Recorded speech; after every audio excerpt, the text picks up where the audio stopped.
Plenty of Fish, a dating site that I've only heard about on Catfish, the TV show, and TLC's 90 Days Fiancé.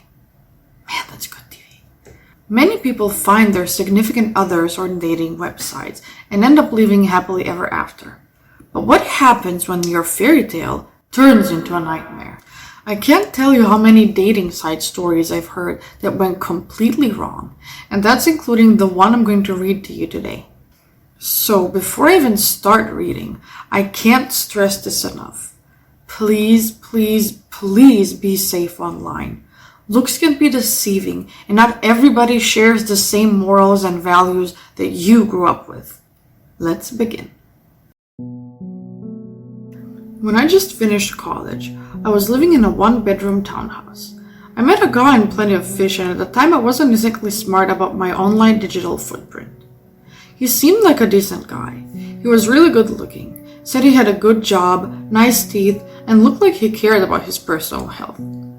All things I would typically look for in a guy. After about a week of chatting online, we agreed to meet. We met at a restaurant downtown, which was really far from where I lived. When I got there, I noticed him standing at the door. We sat down to eat, and everything went great.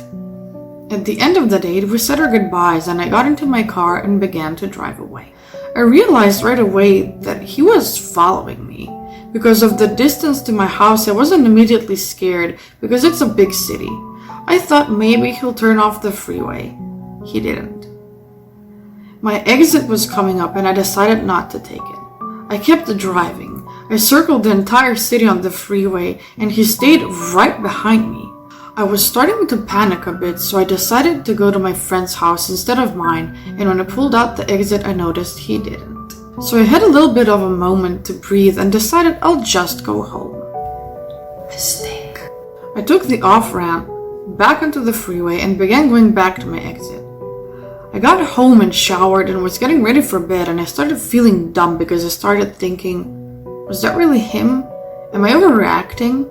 Did I ask him if he was following me? Like, just a number of things were racing through my mind. I decided I was just going to message him and say, had a good time, good night. And when I started typing, all of a sudden a message came through to my phone of a picture of my car outside my house. I nearly died. My heart jumped out of my chest and I started shaking.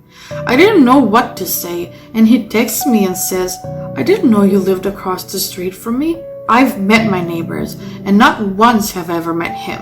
I popped up and went back to look outside, and there he was, just standing there like he was waiting for me.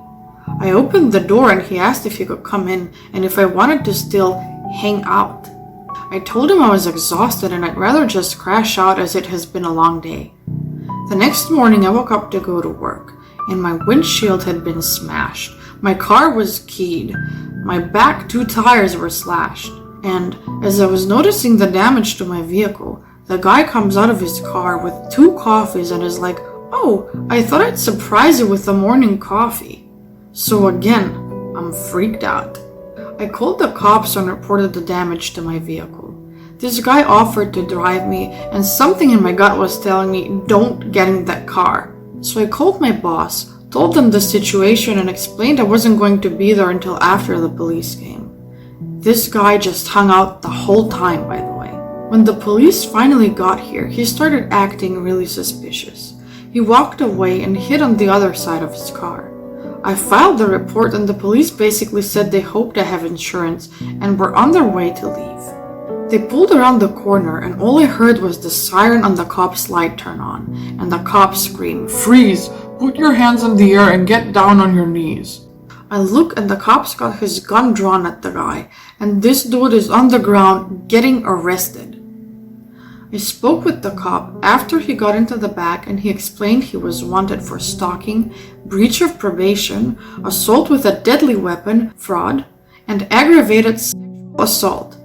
I was shook. It took me about a couple of days to get over the hypothetical situations that could have happened.